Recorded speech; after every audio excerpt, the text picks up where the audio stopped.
Offensive MVP for the Buckeyes at the halfway point of the season. They're 6-0. Steven, Nathan, Doug. We're eliminating Justin Fields. He's the quarterback. He's really good. We're eliminating J.K. Dobbins. He's a running back. He's really good. So we're going to try to find other people who have really helped make this offense go. Steven Means, who's your guy? I'm going to go with Binjimen-victor. He's shown consistency. Now, he dropped a pass on Saturday, and it led you to talk about how, like, this is the Binjimen-victor I thought we were going to see this year. But then he followed that up with a touchdown, with a big-time touchdown catch. So his consistency, I think, is what's been the MVP for them. Obviously, there's other guys to talk about, but for a guy who is going to be on the field as much as he's on the field, and he's keeping a five-star guy off of the field because he's playing so well, you have to take that into account when you've got a new quarterback under center for the first time who's only been here for 10 months. So I'm going with Binjimen-victor. Nathan, who's your dude?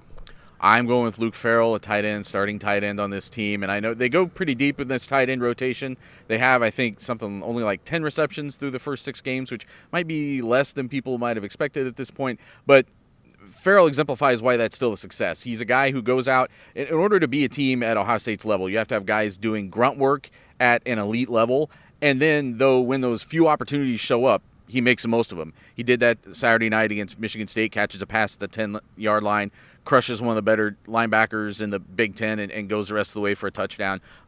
Just a guy who's all-around steadiness, his grit, his physicality, however you want to say it, just kind of it puts his stamp on the rest of the offense can kind of take a lot of cues from the way he goes out and does his job every night.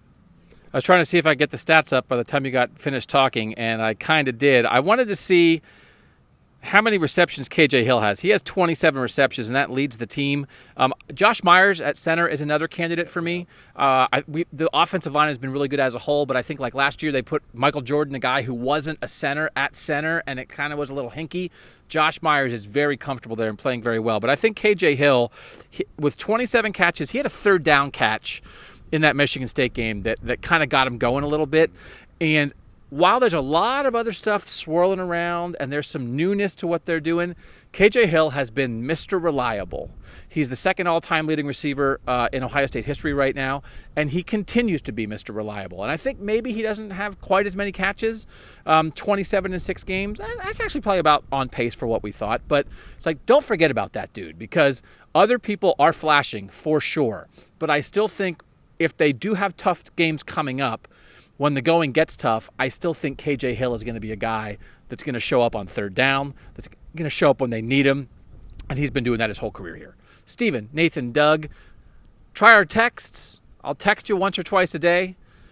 projecttext.com/Buckeye Talk or go to cleveland.com/OSU to read all our stories there and find out how you get a 14-day free trial for the texts. See you later.